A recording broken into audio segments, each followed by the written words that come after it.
Selamat datang di channel kami, jangan lupa like dan subscribe channel di bawah ini.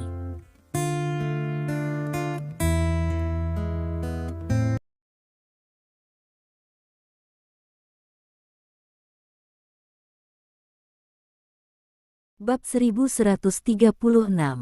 Mengji, aku mencintaimu. Ceritan terakhir Huang Tingjun menembus langit. Tubuh montoknya dengan cepat jatuh dari udara dan menuju ke tanah.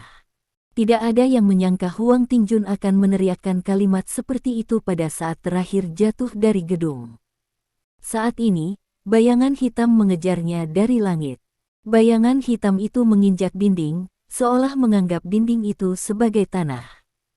Kecepatannya sangat cepat sehingga dia bisa menyusul Huang Tingjun dalam sekejap mata. Setelah itu, bayangan hitam memeluk Huang Tingjun dan menggenggam tangan lainnya ke dinding. Beberapa goresan panjang dipotong langsung di dinding semen, dan justru karena gesekan yang sangat besar inilah kecepatan Sombra dan Huang Tingjun tiba-tiba melambat dengan jumlah yang tidak diketahui. Ketika mereka akhirnya menyentuh tanah, kecepatan mereka melambat menjadi orang normal yang berlari. Dengan tamparan, Huang Tingjun berdiri di tanah, lalu duduk di tanah dengan kaki yang empuk. Mengetahui takdir, Huang Tingjun memandangi bayangan hitam yang menyelamatkannya.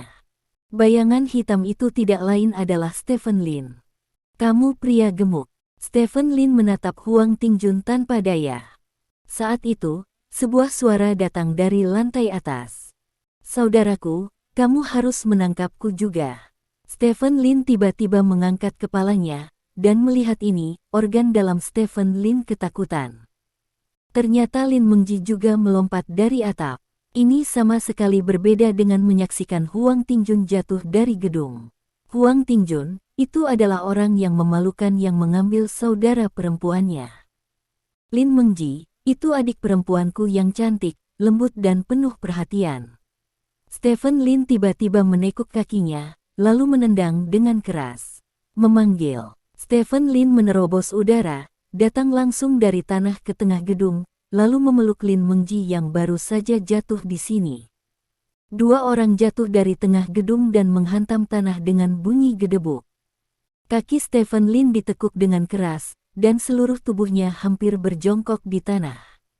Dengan menggunakan metode ini, dia dengan sempurna menetralkan dampak pendaratan, sehingga Lin Mengji tidak terpengaruh sama sekali.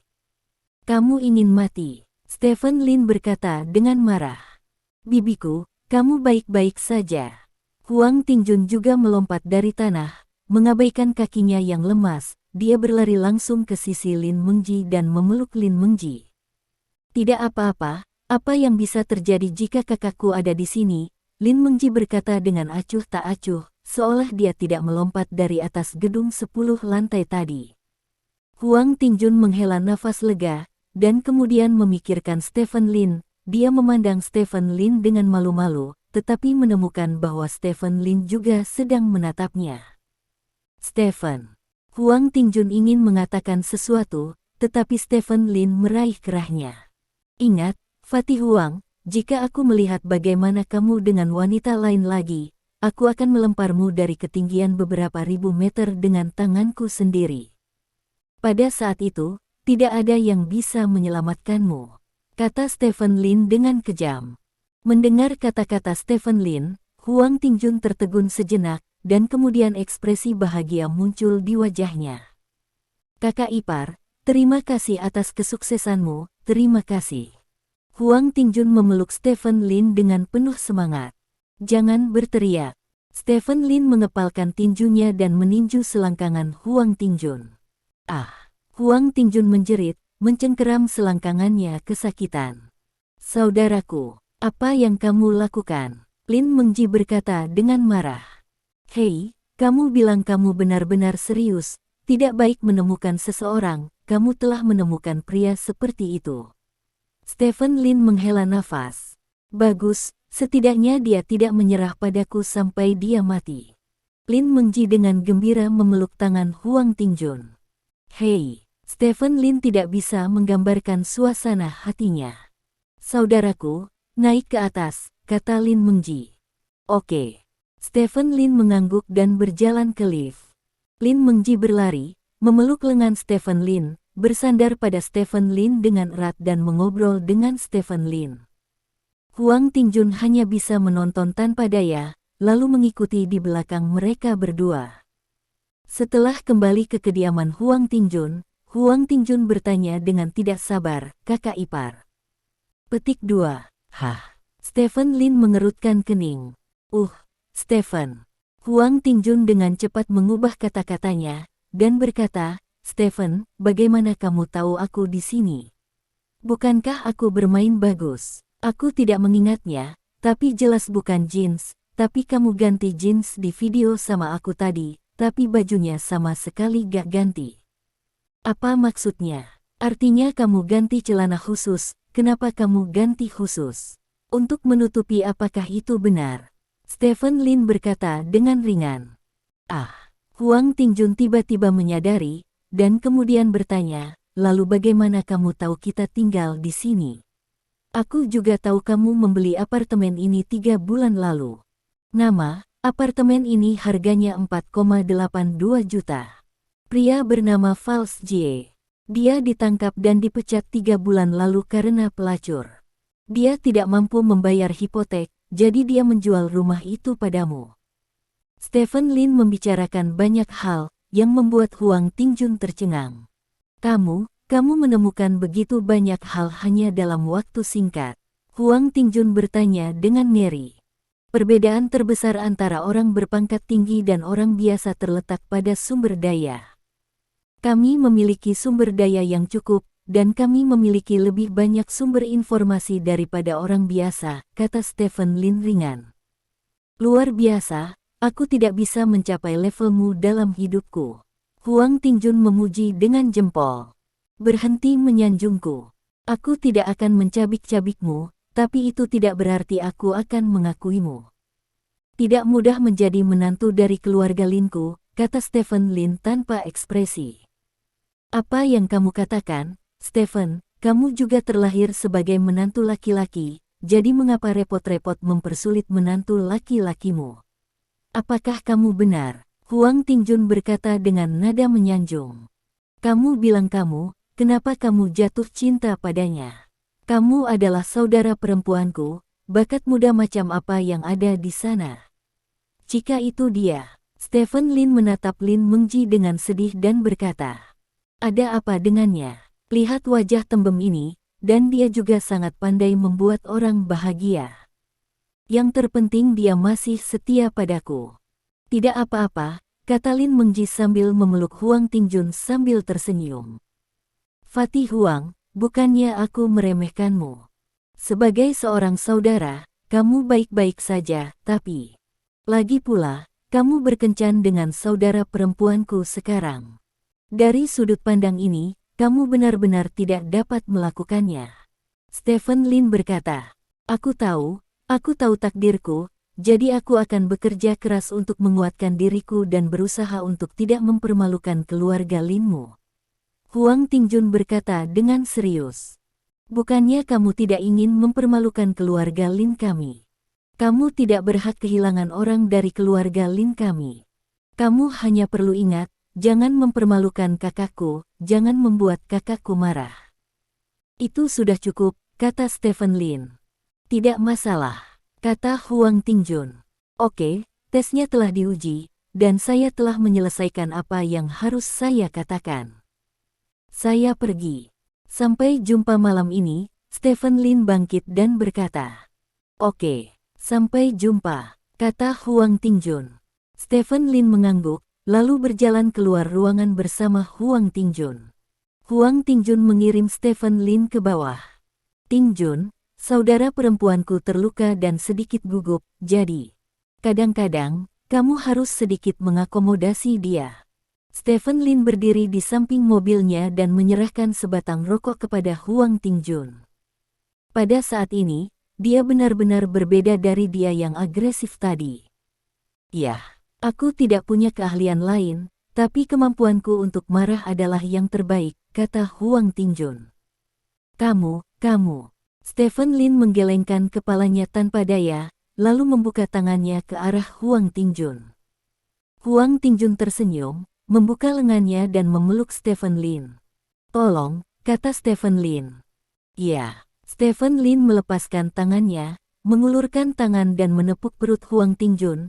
"Aku punya waktu untuk menurunkan berat badan. Oke, aku pergi, kamu kembali dan ganti celanamu, bau urin keluar." Petik 2.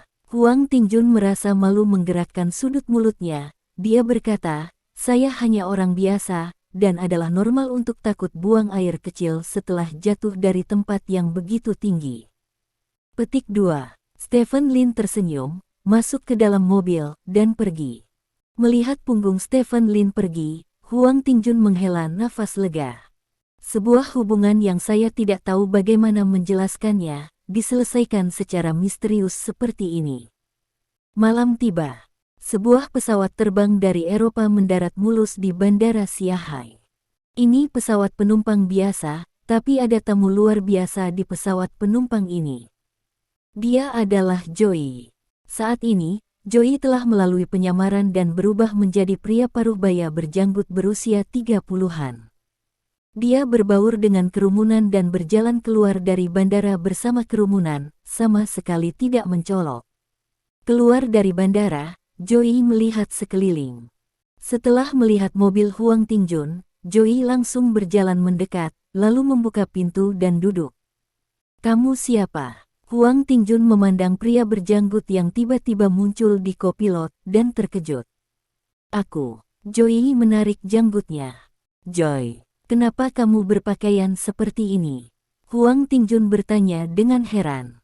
"Menyelinap keluar," kata Joey sambil menghapus semua riasan di wajahnya. "Menyelinap, kenapa?" Huang Tingjun bertanya dengan curiga. "Ayah saya tidak suka membiarkan saya keluar sendirian. Setiap kali saya keluar, saya harus melamar.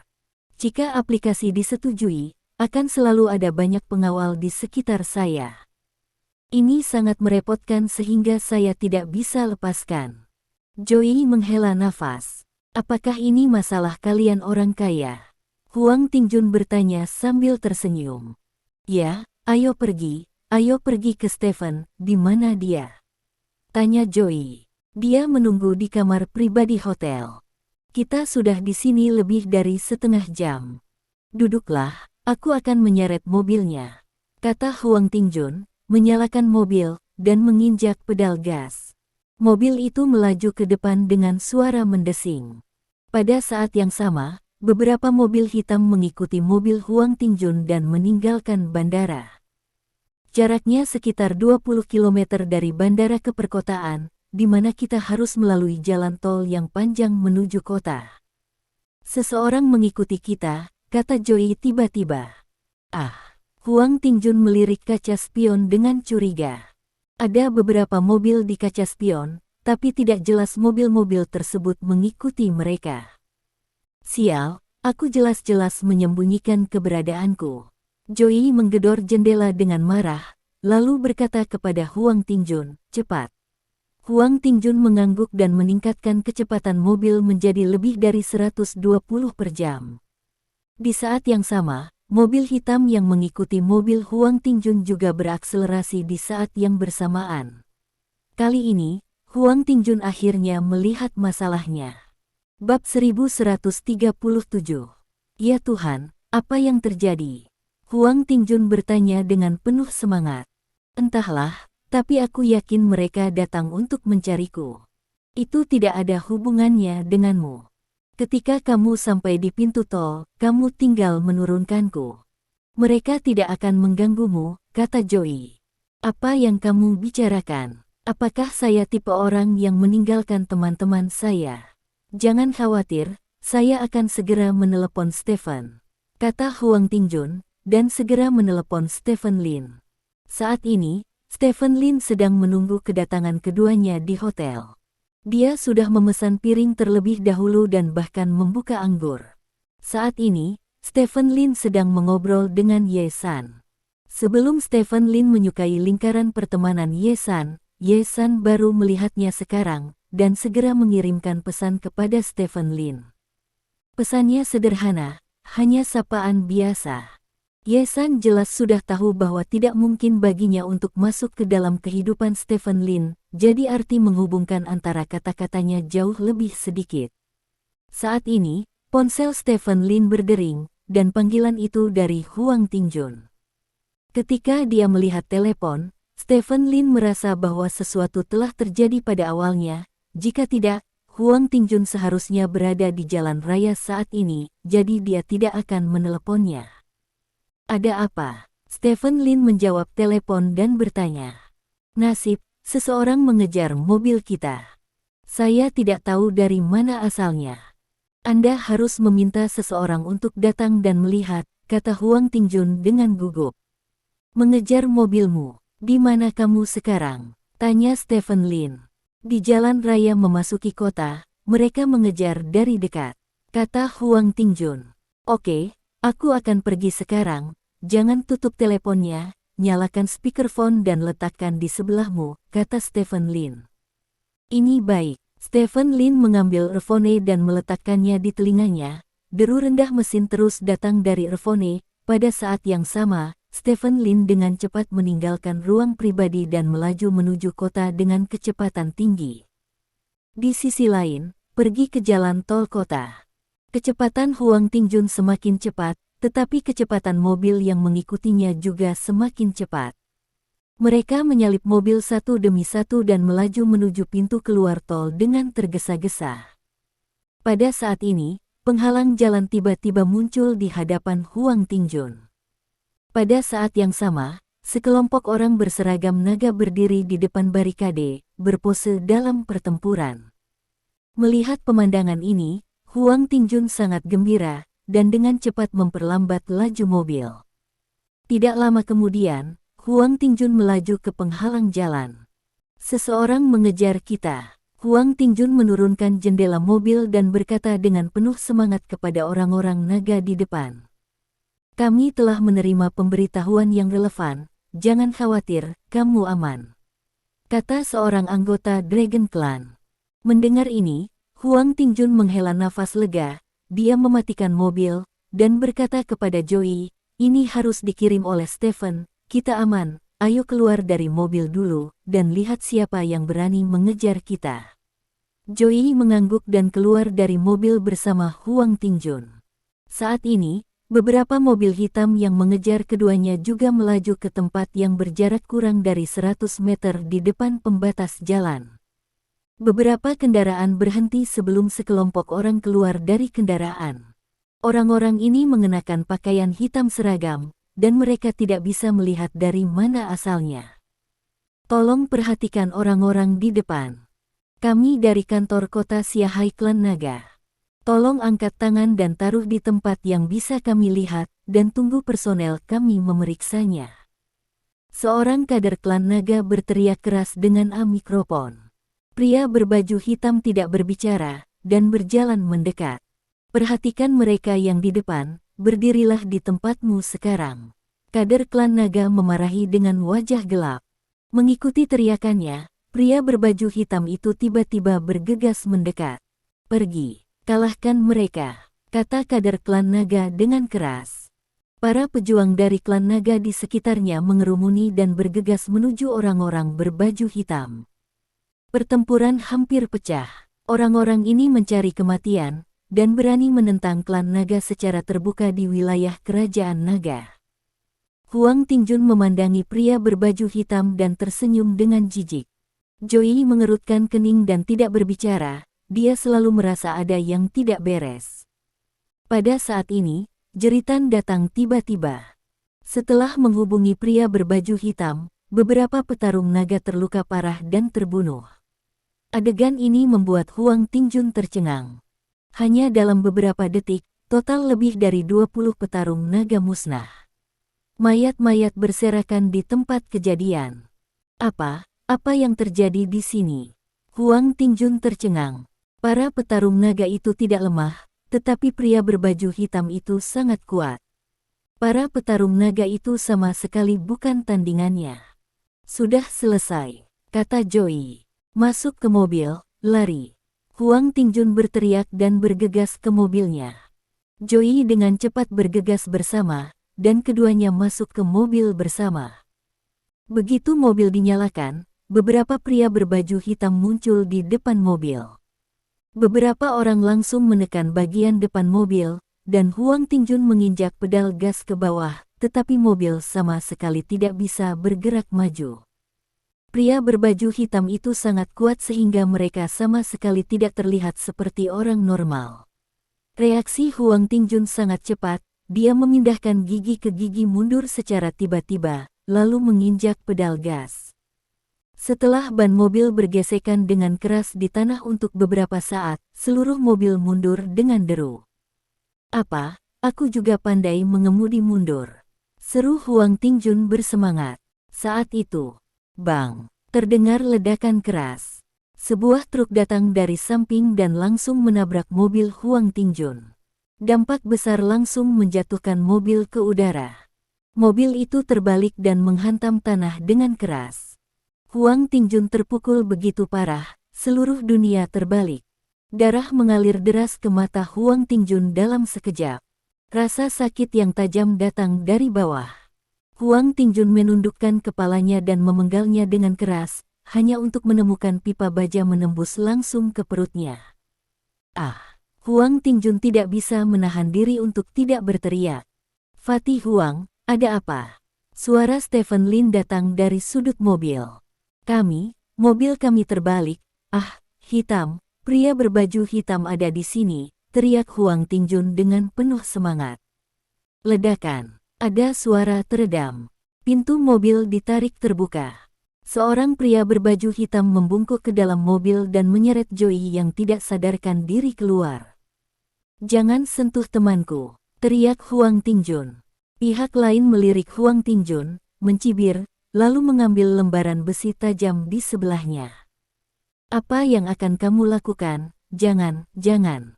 Huang Tingjun berteriak kegirangan saat melihat pihak lain mendekatinya dengan lembaran besi. "Saudaraku, saya Stephen Lin. Saya tidak peduli siapa Anda atau untuk siapa Anda bekerja. Pria gemuk bukan apa-apa bagi Anda. Selama Anda membiarkannya pergi, saya bisa berpura-pura tidak terjadi apa-apa." Stephen Lin mendengar kata-kata Huang Tingjun setelah menangis, dia berteriak keras. Pria berbaju hitam yang memegang lembaran besi itu tertegun sejenak, seolah-olah dia sedikit terkejut karena suara orang lain tiba-tiba terdengar di dalam mobil saat ini. "Saya tidak tahu apakah itu karena teleponnya rusak atau apa." Pria berbaju hitam itu tidak mendengar semua yang dikatakan Stephen Lin dengan jelas. Dia hanya mendengar beberapa kata yang tidak jelas, tetapi dia tidak mendengar 3 kata Stephen Lin dengan jelas. Pria berbaju hitam tersenyum dan berkata, "Tidak ada artinya bagi orang yang tidak penting untuk hidup di dunia ini, bukan?" Setelah mengatakan ini, pria berbaju hitam menekan lembaran besi tajam di leher Huang Tingjun, lalu memberikan pukulan keras. Pukulan. Gambar. "Ah!" teriak Huang Tingjun, darah menyembur dari leher dan mulutnya, disertai suara gemericik. "Bajingan!" Stephen Lin meraung dengan marah. Pria berbaju hitam itu tersenyum bercanda, membuang lembaran besi itu, lalu berbalik dan pergi. "Huang Tingjun, apa kabar? Bicaralah." Suara Stephen Lin terus berdering, tetapi saat ini, Huang Tingjun sudah tidak bisa berkata apa-apa karena lehernya telah dipotong. Setelah beberapa menit, sebuah mobil mendekat dengan kecepatan tinggi, dan sebelum berhenti, sesosok mendorong pintu mobil dan bergegas turun. Sosok itu langsung bergegas menuju mobil Huang Tingjun. Mobil Huang Tingjun terbalik di tanah, dan ada pecahan mobil di mana-mana. Sosok itu bergegas ke kursi pengemudi. Pintu pengemudi cacat dan jendelanya hancur total. Di kursi pengemudi, tubuh Huang Tingjun terpelintir akibat terjepit badan mobil. Wajahnya sangat pucat, dan mulut serta hidungnya penuh darah. "Fatih Huang." Petik 2. Stephen Lin memandang Huang Tingjun di kursi pengemudi, kakinya melunak, dan dia langsung berlutut di tanah. Saat ini, Huang Tingjun tidak memiliki vitalitas. Stephen Lin mengulurkan tangannya dengan gemetar, dan menekan luka di leher Huang Tingjun. Dia sepertinya ingin membantu Huang Tingjun menghentikan pendarahannya, dan dia sepertinya ingin merasakan denyut nadi Huang Tingjun. Namun, tindakan seperti itu sia-sia saat ini. Huang Tingjun telah menumpahkan semua darahnya. Tidak, Stephen Lin mengangkat kepalanya ke langit dan berteriak. Ambulans, mobil polisi, dan bahkan helikopter tiba di tempat kejadian dalam waktu kurang dari 1 menit. Apa yang terjadi di tempat kejadian mengejutkan orang-orang yang datang di belakang, tetapi yang lebih mengejutkan mereka adalah bahwa Stephen Lin benar-benar ada di tempat kejadian. Dan di tangan Stephen Lin, dia masih menggendong seorang pria gendut yang kehilangan vitalitasnya. Tuan Lin, apa yang terjadi? Seorang kader klan naga berlari dan bertanya dengan penuh semangat. Aku juga ingin tahu apa yang terjadi. Stephen Lin memeluk tubuh Huang Tingjun dan berkata dengan tatapan kosong pada kader klan naga di depannya, aku juga ingin tahu mengapa kecelakaan serius seperti itu terjadi di tempat seperti kota Xiahai. Apa tentang sistem peringatan dini Anda? Bagaimana dengan kecepatan respons Anda? Bagaimana dengan kekuatan tempur kelas atas Anda? Sudah memberitahu atasan tentang masalah ini, dan mereka akan segera mengirim orang yang lebih kuat. Selain itu, seluruh kota Xiahai juga telah bergabung dalam banyak cara untuk menyerang Xiahai. Lalu lintas eksternal kota diblokir, kami pasti akan menangkap preman sesegera mungkin. Kader dari klan naga berkata dengan gugup. Aku ingin kamu segera memberitahuku jika ada berita tentang preman itu. Stephen Lin menatap kader klan naga dan berkata. Ya, kader klan naga mengangguk berulang kali. Fatih Huang, Aku di sini untuk menjemputmu. Stephen Lin melirik Huang Tingjun, lalu berbalik dan pergi, menghilang di depan semua orang. Bab 1138. Serangan kekerasan terjadi di kota kami, yang menyebabkan korban banyak warga sipil tak berdosa. Pada saat yang sama, lebih dari 20 petarung naga tewas dalam serangan kekerasan ini. Sekarang tolong lihat laporan yang dikirim kembali dari tempat kejadian oleh stasiun ini. Suara reporter datang dari TV. Joey sedang duduk di depan TV dengan tangan terikat di belakang. Duduk di sampingnya adalah beberapa pria berbaju hitam dari sebelumnya. Apakah pria gendut itu benar-benar dibunuh olehmu? Joey bertanya tanpa ekspresi. Bunuh dia dengan santai, hanya orang biasa, kata salah satu pria berbaju hitam. Orang ini adalah orang yang membunuh Huang Tingjun sebelumnya. Orang biasa. Joey tersenyum sedih, menatap pria berbaju hitam yang membunuh Huang Tingjun dan berkata, aku tidak peduli siapa kamu, apa tujuanmu, pria besar mana yang setia padamu, aku hanya bisa mengatakan, kalian semua, termasuk dalang di balik layar, juga kekasihnya, kerabatnya. Kalian semua sudah mati. Kami bahkan tidak takut pada ayahmu, tapi apakah kami takut pada pria gemuk? Pria berbaju hitam itu berkata dengan jijik. Pria gendut itu tidak menakutkan, yang menakutkan adalah saudara lelaki gendut itu, kata Joey. Kakak gendut, gendut lagi. Seorang pria berbaju hitam bertanya dengan senyum lebar. Kakak lelaki gendut itu bernama Stephen Lin.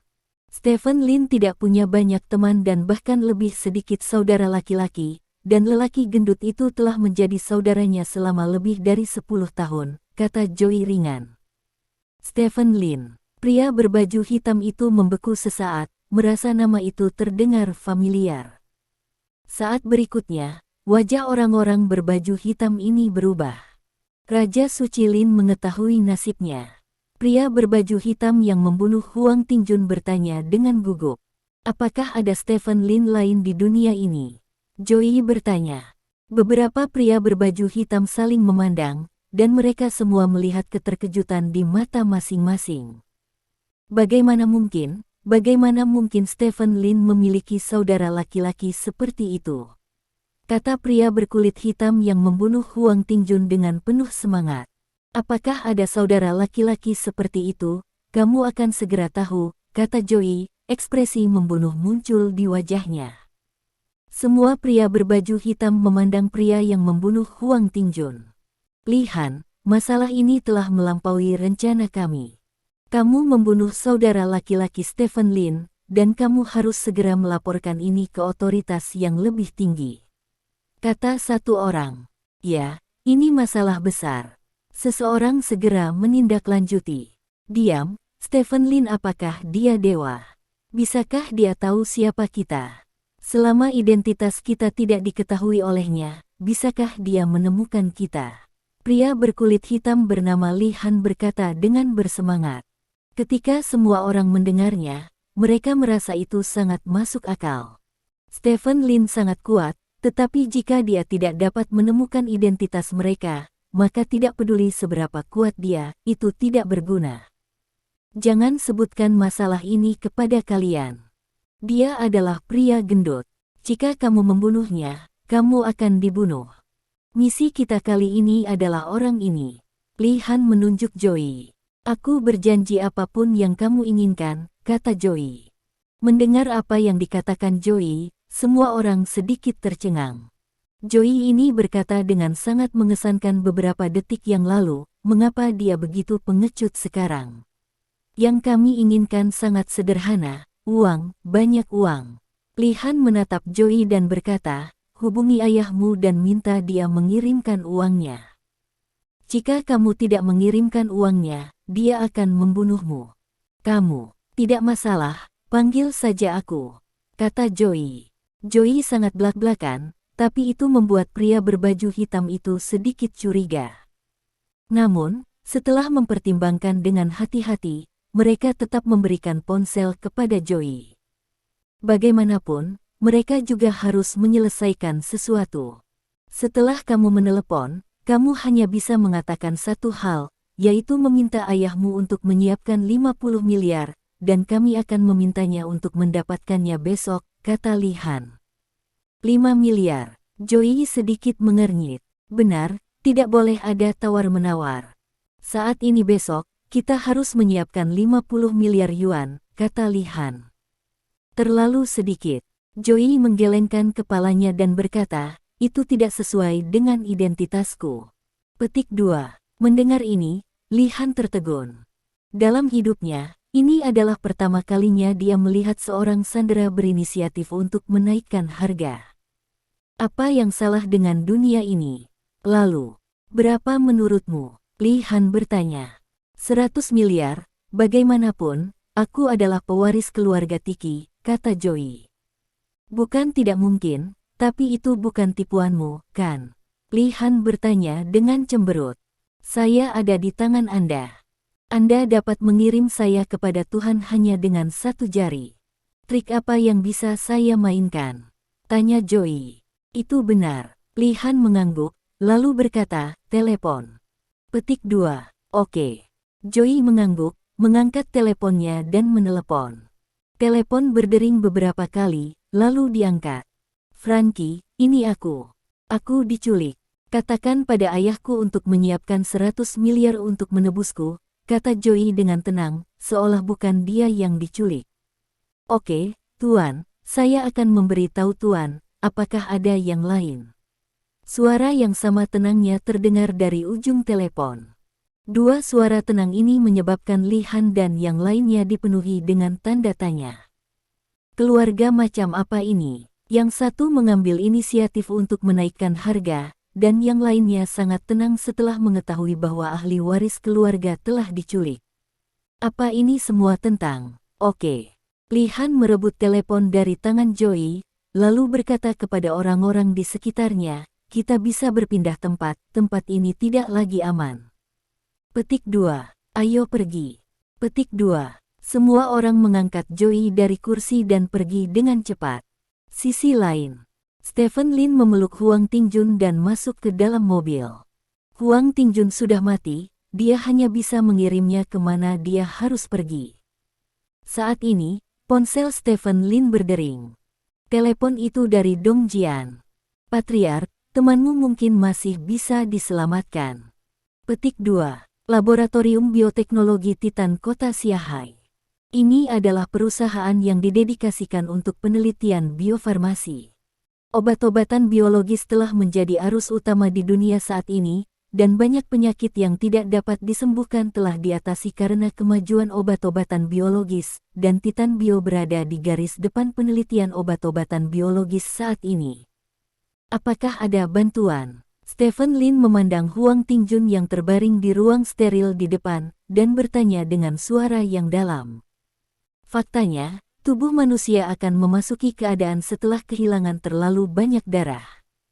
Keadaan ini adalah keadaan mendekati kematian, yang sangat dekat dengan kematian. Pada saat ini, fungsi tubuh manusia turun ke titik terendah. Setelah ini keadaan berlangsung sebentar, tubuh manusia akan mati, detak jantung, denyut nadi dan tekanan darah hilang semua, namun saat ini, tubuh manusia masih memungkinkan untuk dihidupkan kembali, namun kemungkinannya sangat rendah, dan kita perlu menggunakan satu obat kehidupan yang baru diteliti oleh perusahaan kami hanya bisa mencobanya. Cobalah. Seorang anggota staf berjubah putih di sebelahnya berkata dengan serius kepada Stephen Lin. Kita harus menggunakan ramuan terbaik untuknya, kata Stephen Lin. Ya, bos. Anggota staf itu mengangguk. Melihat Huang Tingjun terbaring di ruang steril, hati Stephen Lin kembali dipenuhi harapan. Dia tidak menyangka penelitian Titan Bio tentang biomedis telah mencapai tingkat yang begitu dalam. Jika Dong Jian tidak memanggilnya secara khusus untuk memberitahunya, dia tidak mengetahui semua ini, dan dia bahkan tidak tahu bahwa laboratorium Titan di kota Xiahai adalah keberadaan inti dari seluruh Titan. Teknologi terkuat dari makhluk Titan semuanya terkonsentrasi di sini. Oleh karena itu, ketika Dong Jian memberitahunya bahwa Huang Tingjun masih memiliki kesempatan untuk diselamatkan, dia segera mengirim Huang Tingjun ke sini. Saat ini, Huang Tingjun sebenarnya adalah orang mati dalam pengobatan, tanpa detak jantung atau denyut nadi. Namun, menurut orang-orang dari Titan Creature, dia belum berada dalam kondisi ini selama lebih dari setengah jam, dan organ tubuh Huang Tingjun dalam keadaan sehat sebelum dia terluka, jadi masih ada kemungkinan dia bisa dihidupkan kembali. Meskipun probabilitasnya sangat rendah, namun memiliki probabilitas sudah menjadi hal yang sangat langka. Waktu berlalu setiap menit dan setiap detik. Beberapa anggota staf terus menyuntikkan berbagai obat ke dalam tubuh Huang Tingjun, dan pada saat yang sama memasang berbagai kabel data ke tubuh Huang Tingjun. Masing-masing obat ini mahal, bisa dikatakan setiap detik tabungan Huang Tingjun bernilai lebih dari 1 juta. Ini benar-benar menukar uang seumur hidup. Tidak, tepatnya, itu harus menumpuk dengan uang. Stephen Lin menatap perekam detak jantung dan tekanan darah masih tidak menunjukkan respons. Menurut staf, semakin lama waktunya, semakin rendah kemungkinan penyelamatan. Jika lebih dari setengah jam, penyelamatan pada dasarnya dapat dinyatakan gagal. Saat ini, lebih dari 20 menit telah berlalu sejak Huang Tingjun dikirim ke sini. Stephen Lin hampir putus asa, dia berdiri di sana, melihat tubuh Huang Tingjun, tidak tahu bagaimana memberitahu saudara perempuannya tentang hal itu. Dia akhirnya membuka hatinya untuk seorang pria lagi, dan pria ini tetaplah orang yang layak dipercaya. Akibatnya, mereka berpisah selamanya setelah beberapa jam berpisah. Ini tidak dapat diterima bahkan untuk orang biasa, apalagi seseorang yang telah terluka seperti Lin Mengji. Stephen Lin mengepalkan tinjunya dengan erat, dan niat membunuh di tubuhnya juga meningkat sedikit demi sedikit. Pada saat ini, sorakan tiba-tiba datang dari ruangan steril. Stephen Lin terkejut dan melihat ke ruang steril. Semua staf di dalam bersorak gembira. Melihat monitor detak jantung lagi, detak jantung dan tekanan darah muncul di sana. Murid Stephen Lin menyusut. Pria gendut ini diselamatkan. Bos, Anda telah memenuhi misi Anda telah diselamatkan. Anggota staf datang ke Stephen Lin dan berkata dengan penuh semangat. Terima kasih, terima kasih, terima kasih. Stephen Lin memeluknya dengan penuh semangat. Dia tidak pernah bermimpi bahwa Huang Tingjun benar-benar diselamatkan. Kekuatan makhluk Titan itu jauh melebihi imajinasinya. Tak heran, orang buta bisa bermutasi di tempat seperti itu. Tanpa kekuatan yang cukup, bahkan jika Anda ingin bermutasi, itu tidak mungkin. Di ruang steril, Huang Tingjun sedang berbaring di tempat tidur, menatap kosong ke langit-langit. Dia ingat dengan jelas bahwa dia telah kehilangan kesadaran, mengapa dia tiba-tiba sadar kembali sekarang. Namun, saat ini, dia sangat lemah sehingga dia bahkan tidak bisa menoleh, dan pikirannya sangat kacau sehingga dia tidak bisa memikirkan masalah yang begitu dalam sama sekali. Dia hanya bisa membiarkan staf mendorongnya ke dalam di dalam kabin medis. Bab 1139. Setelah memastikan bahwa Huang Tingjun benar-benar diselamatkan dan nyawanya tidak dalam bahaya, Stephen Lin meninggalkan laboratorium biologi Titan. Meski Huang Tingjun belum mati, bukan berarti dia akan membiarkan orang-orang itu pergi. Belum lagi, Joey saat ini masih berada di tangan orang-orang tersebut. Saya perlu mengetahui seluruh proses dari semuanya. Stephen Lin mengambil ponselnya dan menelepon bawahannya. Beberapa menit kemudian, Stephen Lin menerima laporan dari bawahannya. Kelompok itu sudah menunggu di bandara, dan mereka sepertinya mengetahui informasi penerbangan Joey sebelumnya. Mereka mengikuti mobil Joey jauh-jauh dari bandara, dan bertarung dengan klan naga di bagian 321 jalan raya memasuki kota. Setelah Joey tiba di bandara, klan naga setelah menerima telepon dari keluarga Diki meminta Longsu untuk menjaga Joey. Longsu yang awalnya berada di bagian 321 akan pergi ke bandara untuk menjemput Joey. Mereka tidak menyangka Joey akan dikejar, jadi orang-orang Longsu mengambil keuntungan dari situasi ini. Penghalang jalan dipasang di bagian 321 untuk mencegat Joey dan lainnya. Untuk tujuan ini, klan naga juga menyiapkan lebih dari 20 pejuang. Menurut pemantauan di tempat, kemampuan tempur penyerang melampaui pejuang klan naga biasa, dan bahkan melampaui pejuang elit, jadi lebih dari 20 pejuang semuanya terbunuh dalam waktu singkat. Karena insiden ini, Diki keluarga sangat marah dan meminta pertanggungjawaban klan naga. Masalah ini juga telah menyebar di dunia barat. Reputasi klan naga telah terpengaruh.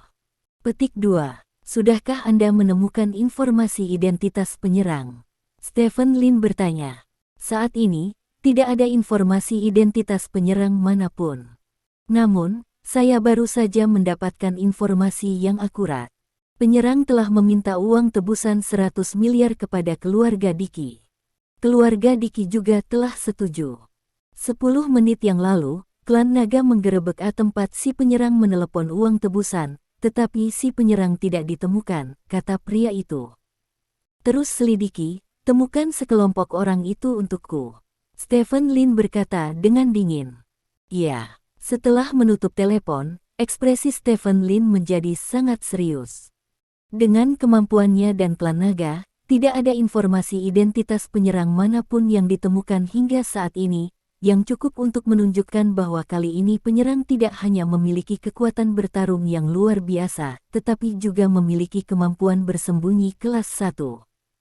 Kemampuan bersembunyi ditentukan oleh kekuatan keseluruhan, jadi kali ini kekuatan keseluruhan penyerang sangat kuat. Pada saat ini, ponsel Stephen Lin tiba-tiba berdering. Panggilan itu datang dari negara asing. Stephen Lin sedikit mengernyit, lalu memikirkan sesuatu, dan segera mengangkat telepon. Halo, Tuan Lin. Suara bass yang mantap terdengar dari ujung telepon. Halo, Tuan Button, kata Stephen Lin. Tidak mengherankan jika Stephen Lin memanggil namanya di ujung telepon. Dia berkata perlahan dan tegas, Joy, dia adalah putraku. Sekarang, dia dalam bahaya di kota Siahai. Saya harap Anda dapat membantu saya menyelamatkan dia. Sejalan dengan itu, aku akan membalasmu. Petik 2. Joy adalah temanku, tak perlu dikatakan lagi, aku akan melakukan yang terbaik untuk menyelamatkannya, kata Stephen Lin. Kalau begitu, aku tidak akan meminta siapapun untuk menyiapkan uangnya, kata Barton. Kamu sangat percaya padaku. Stephen Lin sedikit terkejut. Kamu adalah Raja Suci. Jika kamu melakukan yang terbaik, aku yakin kamu akan bisa menyelamatkan Joey, kata Barton. Tunggu berita saya, Stephen Lin berkata dan menutup telepon. Stephen Lin tidak terkejut dengan panggilan Patton. Tidak peduli seberapa kuat Patton, itu hanya di pasar modal. Sekarang Joey telah ditangkap, dan dia masih di kota Siahai. Peran yang bisa dia mainkan sebagai Raja Suci mutlak itu jauh lebih dari Barton. Pada saat ini, ponsel Stephen Lin tiba-tiba bergetar. Sebuah pesan datang dari nomor tak dikenal. Pesannya hanya beberapa kata singkat. No. 31 Jalan Liberty. No. 31 Jalan Liberty. Stephen Lin tertegun sejenak. Ketika dia tidak dapat menemukan perampok itu, seseorang tiba-tiba mengirim alamat. Apakah ini menyiratkan kepadanya bahwa perampok berada dalam posisi ini? Siapa yang bisa mengisyaratkan dia? Apakah ini jebakan, atau lokasi perampok yang sebenarnya? Stephen Lin mengangkat teleponnya, menyalakan navigasi, dan memasuki jalan Ziono. 31. Menurut navigasi, tempat ini berada di pinggiran kota Siahai, tidak terlalu jauh, tapi juga tidak terlalu ramai. Apakah dia jebakan atau bukan? Pergi dan lihat dulu. Stephen Lin dengan cepat mendapat ide, dan segera berangkat ke jalan Ziono. 31. Sementara itu, 31 Jalan Liberty. Ini adalah bangunan kecil berlantai 3, dan Joey dikurung di lantai 2. Matanya tertutup, jadi dia tidak tahu di mana dia berada. Dari mana asalmu? Bisakah kamu berbicara denganku? Membosankan, bukan? Tanya Joey. Tidak ada yang menjawab Joey, beberapa orang menjaga Joey, dan seseorang sedang berbicara di telepon di kamar sebelah. Benar-benar membosankan. Joey menghela nafas. Apakah kamu tidak takut sama sekali? Seseorang tiba-tiba bertanya. Takut, tidak ada yang perlu ditakutkan. Joey mengangkat bahu dengan acuh tak acuh. Kamu ada di tangan kami sekarang, kami dapat membunuhmu kapan saja, apakah kamu tidak takut? Tanya pihak lain dengan heran. Saya benar-benar takut ketika pertama kali diculik, tetapi kemudian menjadi lebih baik, kata Joey. Saya benar-benar takut ketika diculik pertama kali. Lebih baik kedua kalinya. Setelah ketiga kali dan 4 kali, saya merasakan hal yang sama. Setelah kelima kali, 6 kali, 7 atau 8 kali, saya tidak merasakan apa-apa. Anda hanya memohon uang, kami punya banyak hal seperti uang, berikan saja kepada Anda. Jika Anda membunuh saya, Anda tidak akan bisa mendapatkan lebih banyak uang, tetapi itu juga akan memicu pengejaran tanpa akhir dari keluarga kami. Oleh karena itu, keselamatan saya sendiri, saya masih sangat yakin bahwa tidak akan ada masalah besar, kata Joey sambil tersenyum. Kamu telah diculik berkali-kali. Apakah pengawal keluargamu makan kotoran? Seseorang bertanya dengan heran. Itu bukan salah mereka, ini terutama aku. Aku tidak suka diikuti oleh pengawal sejak aku masih kecil, dan kali ini sama. Setiap kali aku mencoba yang terbaik untuk menyingkirkan mereka, aku mudah untuk menjadi diculik setelah aku menyingkirkan mereka, kata Joey. Beberapa perampok saling memandang. Ini adalah pertama kalinya mereka bertemu Joey, dan mereka tidak menyangka ini akan menjadi hal yang aneh.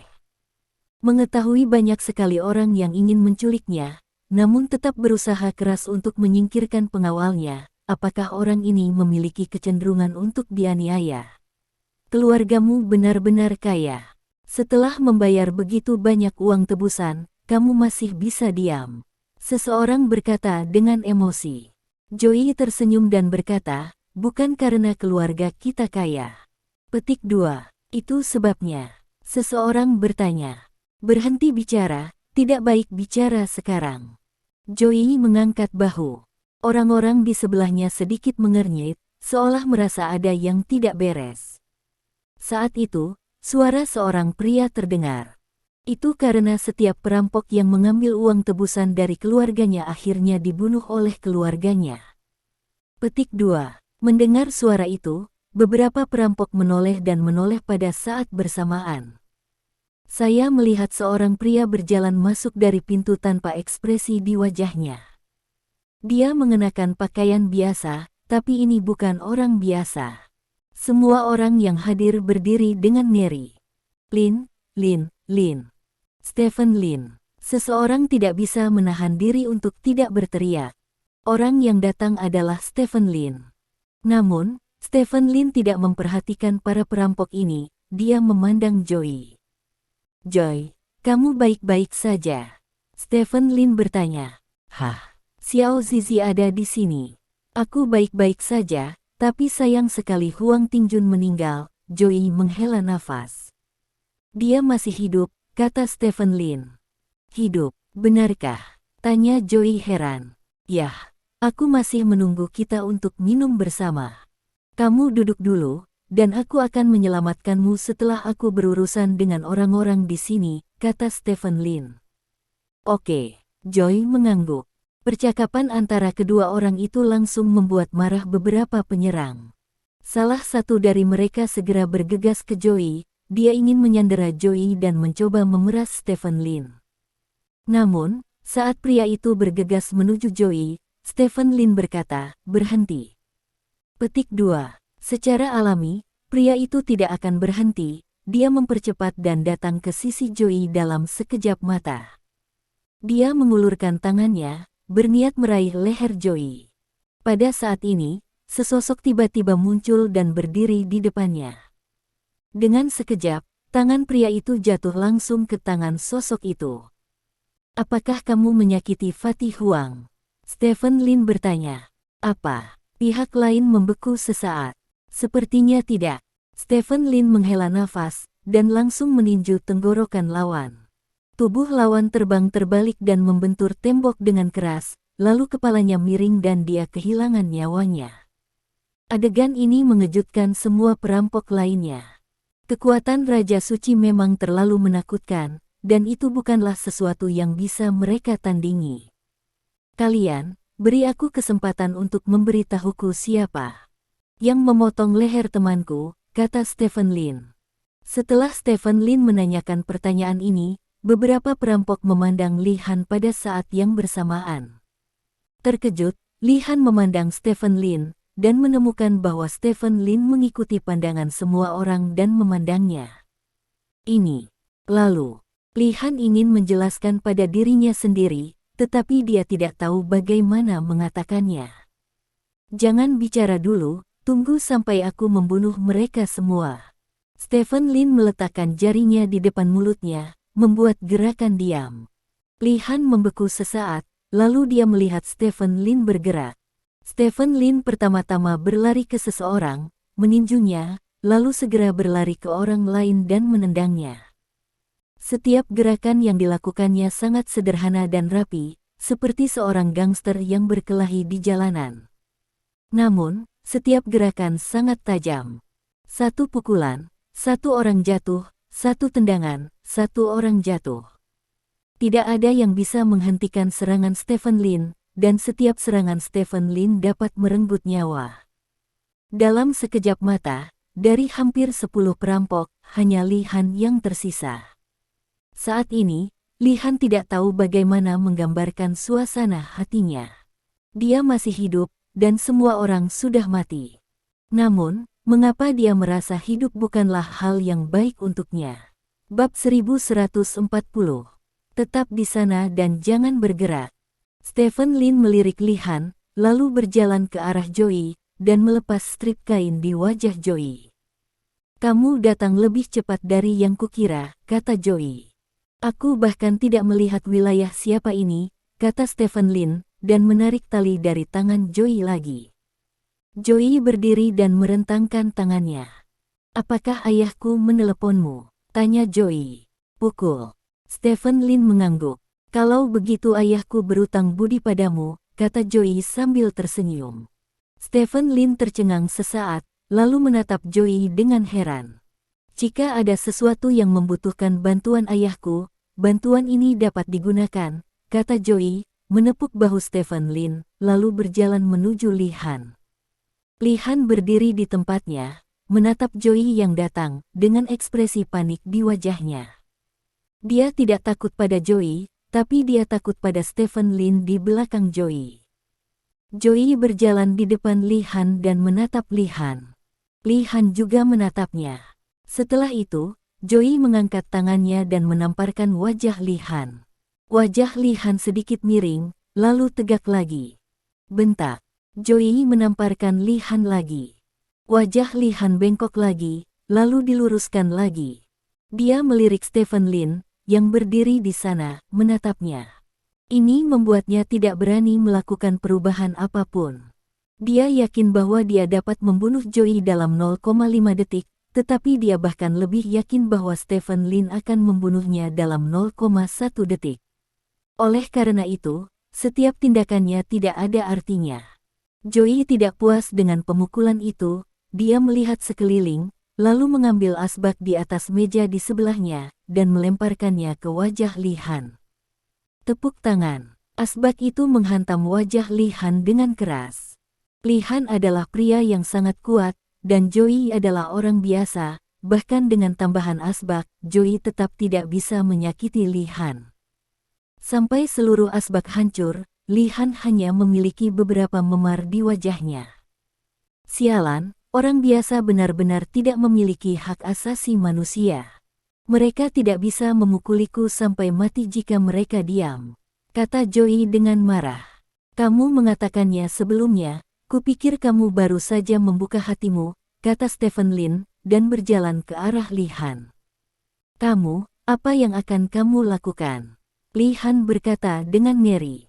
Stephen Lin mengulurkan jari dan menusuk tubuh Li Han. Tiup beberapa kali. Jari-jari Stephen Lin membuat beberapa lubang di tubuh Li Han. Darah menyembur keluar dari lubang itu. Tubuh yang kaku rusak, jadi jika kamu memukulnya, itu akan berpengaruh, kata Stephen Lin. Lupakan saja, aku tidak punya alat apapun. Ayo, ingat, jangan biarkan dia mati terlalu mudah, kata Joey, berbalik, berjalan ke kursi yang baru saja dibuatnya dan duduk. Kamu juga mendengarnya. Kamu harus mati, dan kamu akan mati dengan menyedihkan, kata Stephen Lin. Wajah Li Han sedikit berubah, dan dia berkata, bukankah temanmu mati? Temanku tidak mati, bukan karena kamu tidak membunuhnya, tapi karena dia fatal, jadi. Di mataku, kamu masih membunuh temanku, kata Stephen Lin. Kamu, wajah Li Han sangat jelek. Sebenarnya, saya selalu menentang undang-undang saat ini yang menggunakan hasil sebagai kriteria hukuman. Misalnya, jika seseorang menebas banyak pisau pada orang lain, semua pisau diarahkan ke titik vital. Mereka hanya ingin milik mereka sendiri. Hidup, dan akibatnya fatal. Jika Anda mati, maka Anda tidak perlu ditembak. Ini tidak dapat diterima. Selama niatnya adalah untuk membunuh pihak lain, tidak peduli pihak lain itu mati atau tidak, itu harus dihitung mati. Kita tidak boleh menganggap restu korban sebagai alasan maafkan pelakunya, kata Stephen Lin dengan serius. Kalau begitu beri aku waktu yang baik, Li Han mengertakkan gigi dan berkata. Aku bisa memberimu waktu yang menyenangkan. Stephen Lin mengangguk. Li Han menghela nafas lega, dia benar-benar takut Stephen Lin akan menyiksanya sampai mati. Tapi kamu harus menjawab beberapa pertanyaan untukku, kata Stephen Lin. Apa yang ingin kamu ketahui? Li Han bertanya. Siapa dalangmu? Stephen Lin bertanya. Kami tidak memiliki dalang di balik layar. Beberapa dari kami melakukan hal seperti itu karena kami membutuhkan uang terlalu banyak, kata Li Han. Kalian semua kuat. Meskipun kalian tidak sebanding denganku, kalian semua adalah orang-orang kelas 1 di pasar. Dengan begitu banyak orang, klan naga dan aku tidak dapat menemukan informasi identitas apapun. Ini bukanlah sesuatu yang kalian beberapa prajurit bisa melakukannya. Ini masalah, kata Stephen Lin. Kita semua berasal dari tempat kecil, jadi kamu tidak bisa mengetahuinya, kata Li Han. Sepertinya kamu tidak berniat mati dengan cepat. Stephen Lin menghela nafas, lalu meletakkan tangannya di bahu Li Han dan berkata, dalam hal ini, aku akan membiarkanmu merasakannya selama sekitar 1 jam ke depan. Apa itu? Ini disebut kehidupan nyata lebih baik daripada kematian. Petik 2. Li Han sedikit gemetar, dan berkata, bahkan jika kamu menyiksaku, aku akan menjawab seperti ini. Petik 2. Bagus sekali. Stephen Lin tersenyum, melirik Joey dan berkata, lanjutkan adegan turun terlalu berdarah. Apakah Anda ingin menghindarinya, agar tidak mengalami mimpi buruk? Saya pernah ke medan perang di luar wilayah, adegan apa yang belum saya lihat? Tanya Joey. Medan perang ekstrateritorial. Maka itu seperti pediatri dibandingkan dengan menunggu sebentar, Stephen Lin menyeringai. Kalau begitu aku harus melihatnya, kata Joey, dengan ekspresi gembira di wajahnya. Stephen Lin memandang Li Han dan berkata, oke, kita bisa mulai. Petik 2. Beberapa detik kemudian, terdengar teriakan. Teriakan semakin keras dan berlanjut. Setelah sekian lama, aku mengatakannya. Li Han jatuh ke tanah, bersimbah darah dan keringat. Sebaiknya katakan tidak. Stephen Lin menghela nafas, dan mengeluarkan tongkat kayu yang tertancap di jari kaki Li Han. Ah! Li Han berteriak lagi. Ayo bicara. Stephen Lin membuang tongkat kayu berdarah itu ke samping. Aku adalah pembunuh naga, kata Li Han. Pembunuh naga. Stephen Lin tertegun sejenak. Dia benar-benar tidak menyangka Li Han akan menjadi orang yang membunuh naga itu. Di bawah kepemimpinan Zheng Bowen, Tulong telah melepaskan kekerasan terhadap klan naga, dan beralih ke cara lembut untuk memenangkan hati orang-orang di bawah. Mengapa Tulong melakukan hal seperti itu lagi kali ini? Mengapa kamu melakukan ini? Stephen Lin bertanya. Aku juga tidak tahu. Aku hanya menuruti perintah. Aku akan melakukan apapun yang mereka minta, kata Li Han. Siapa yang memintamu melakukannya? Stephen Lin bertanya. Itu pemimpinnya, kata Li Han. Pemimpin, Nyonya Wei Wang. Stephen Lin bertanya dengan cemberut. Ya, Li Han mengangguk. Dia memesannya langsung. Stephen Lin bertanya. Ya, ini perintah langsung dari pemimpin, kata Li Han. Apakah Zheng Bowen juga setuju untuk melakukan ini? Stephen Lin bertanya. Divisi militer telah ditempatkan di bawah tahanan rumah, jadi dia mungkin tidak mengetahuinya, kata Li Han. Tahanan rumah. Stephen Lin tertegun. Dia tidak menyangka Zheng Bowen menjadi tahanan rumah. Bukankah dia melakukannya dengan baik di Tulong? Mengapa dia menjadi tahanan rumah? Mengapa divisi militer menjadi tahanan rumah? Stephen Lin bertanya lagi. Aku tidak tahu. Li Han menggelengkan kepalanya. Saya tidak tahu. Stephen Lin mengerutkan kening. Melihat Stephen Lin mengerutkan kening, Li Han buru-buru berkata, saya benar-benar tidak tahu. Saya hanya preman dalam organisasi. Saya tidak berpartisipasi dalam pengambilan keputusan tingkat tinggi organisasi. Keputusan untuk menempatkan divisi militer di bawah tahanan rumah tiba-tiba dibuat oleh pemimpinnya. Kita semua, saya tidak tahu mengapa. Petik 2. Stephen Lin mengerutkan kening. Zheng Bowen menjadi tahanan rumah, yang tidak diragukan lagi berarti pendekatan strategis Tulong akan berubah. Ini untuk naga itu bukan kabar baik bagi keluarga. Di mana Zheng Bowen dalam tahanan rumah? Stephen Lin bertanya. Aku juga tidak tahu. Li Han menggelengkan kepalanya. Di mana markasmu? Siapa atasanmu? Tanya Stephen Lin.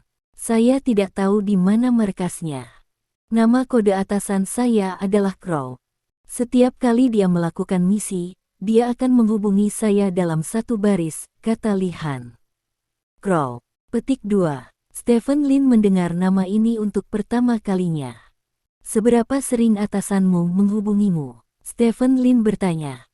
Belum tentu. Li Han menggelengkan kepalanya. Tepat ketika suara Li Han turun, telepon tiba-tiba berdering di dalam ruangan. Stephen Lin sedikit mengernyit, dan mengikuti suara untuk menemukan ponsel di atas meja. Tidak ada nomor yang ditampilkan di telepon. Stephen Lin berjalan ke sisi Li Han, mengarahkan teleponnya ke Li Han dan berkata, apakah itu panggilan burung gagak? Seharusnya begitu. Li Han mengangguk. Katakan padanya bahwa Anda telah menghadapi serangan dan kehilangan personel sangat besar. Sekarang Anda membawa Joey untuk dipindahkan, dan Anda membutuhkan atasan Anda untuk mengatur rute dan personel pendukung, kata Stephen Lin. Oke, kata Li Han. Stephen Lin mengangkat tangannya dan meraih leher Li Han, lalu menyambungkan telepon dan menekan tombol handsfree. Bagaimana situasinya sekarang? Suara tajam datang dari telepon, dan jelas bahwa pengubah suara digunakan. Bos, kami menghadapi serangan dan menderita kerugian besar. Aku melarikan diri dengan targetku. Li Han berkata dengan lemah. Apa? Ujung telepon yang lain tampak sedikit terkejut dan bertanya, siapa yang menyerangmu? Aku tidak tahu, identitas pihak lain tidak diketahui, tetapi kekuatannya sangat kuat, kata Li Han. Oke, saya akan mengirimkan peta jalan ke ponsel Anda segera, dan seseorang akan menjemput Anda ketika Anda tiba di tempat tujuan. Ingat, Anda harus tetap memperhatikan target, kata ujung telepon yang lain. Oke, aku mengerti, kata Li Han. Dengan sekejap, telepon ditutup, dan setelah itu peta jalan muncul di telepon. Stephen Lin mengklik peta jalan dan menemukan bahwa target yang ditunjukkan oleh peta jalan ini berada di sebelah barat kota Xiahai, 30 km jauhnya dari lokasi mereka saat ini. Joy, pergi dan temui Fatih Huang dulu, aku akan membawa orang ini untuk mencari beberapa orang, kata Stephen Lin kepada Joey. Oke, Joey mengangguk, dan berkata, Ziming, ingatlah untuk membalas dendamku. Kamu harus ingat, ya. Lin Ziming mengangguk, memimpin Li Han ke lokasi target maju cepat.